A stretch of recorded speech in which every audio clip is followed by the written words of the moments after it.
Nyom adioson son. Mema mene so machre Onyankopon. Na mesuma frɛ no. Mema mene so machre Onyankopon. Na obeya aso ama me. Mahunya da mu na mehwehwɛ Awurade.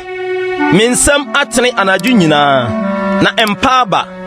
Me kra po awerɛkyekyere. Me kae Onyankopon a mesi apini. Me gyina me honhom topiti. Ukura mani so atetemu. Epempem me. Na mintumi menkasa. Me dwene tete nano. Tete mre no mu mfie. Me kae manadwodwom. Me dwene makomam. Na me honhom hwehwem pɛsɛpɛsɛ. Awurade bɛto atwene daa. Na ɔrenum bibio. Na dɔyɛ awie mu twakora ana. Na sɛm a ɔkae no asa ama awontoatoaso nyinaa. Onyankopɔn werɛ firi adom. Anaasɛ ɔde abufu atwene mobrohunu atwene yam.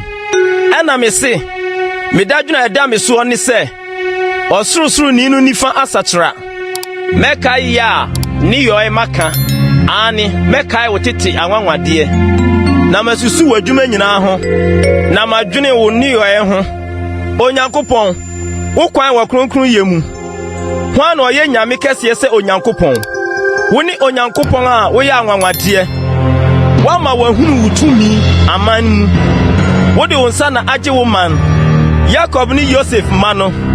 Esuasu hunu wo Onyankopɔn. Esuasu hunu wo na wo bo binim. Ebunu so wosoe. Emunu kunto osuo bibibibi. Ewiem ton gigi. Wagyan so pepa enyinam.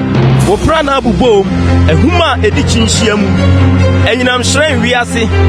Asase popoi na ewosoe. Wo kwan fa epumu. Na wo timpon nsuo pii mu. Na wanhunu wanamon. Una Mose ni Aaron sasu beja wo manse nwankuo.